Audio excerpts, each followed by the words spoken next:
Hi, welcome to an episode of Trek Talk. I'm Brian Hill. Anyways, let's talk about some Star Trek. I just finished watching episode 5 of Picard, and it's getting good. Um, Let me give you a little bit of history on and my appreciation for Star Trek. As I stated in my last video, I really wasn't a fan of the original series. I did like the movies, though. Don't get me wrong. I own them all, and I've seen them multiple times. Um, 2, 4, and 6 are my favorites. I mean, I think that's for everyone. First Contact is my favorite movie of the Star Treks. It doesn't age well, as Red Letter Media has pointed out. Uh, I saw it in the theaters when it came out back in '96. It was fun. And I went to school dressed in a Starfleet uniform and got made fun of for being a Star Trek boy. But hey, I'd rather be called Star Trek boy than fat ass. Just saying. But anywho, um, back to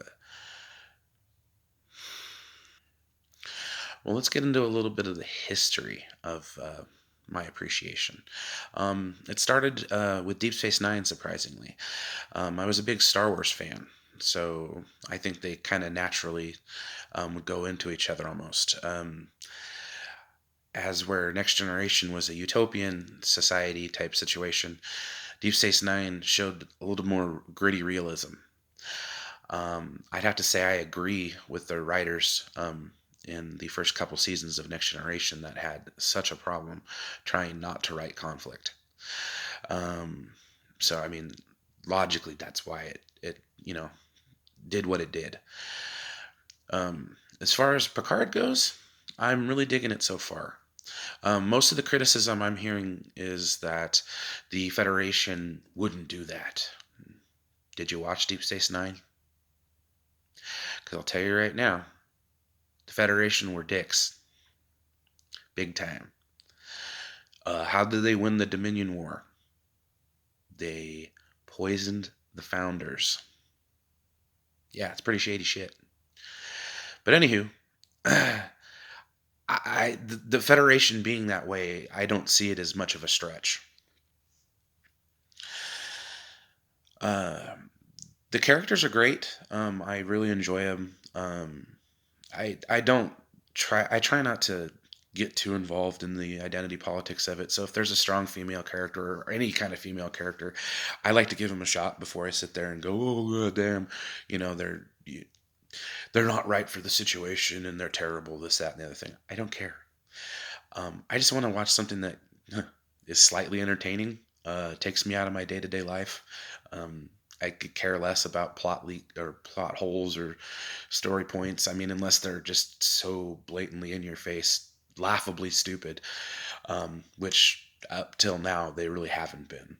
And like I said in my last video, I think people are being way too hard on it. So I imagine, yeah. So that's why I think Star Trek has a future. Um, it might not be the future that some of the older fans want, but I'll tell you right now, I'll support it so far. They haven't done anything to make me change my mind otherwise. And frankly, I'm a millennial, so hit me with those feels and the nostalgia, because it does work every once in a while. But anyways, I just wanted to talk about Star Trek Picard for just a little bit. I found the last episode to be pretty good. I like where the mystery's going. Um, the Bruce Maddox story, very interesting. And Dr. Agnes, yeah, I wonder what she's up to. But I'm digging the mystery, liking the intrigue. Uh, Rafi's a good character. Rio is a good character. I mean, I really dig this show, um, and I hope it continues. So that being said, I'm gonna sign off now, and you guys have a good day.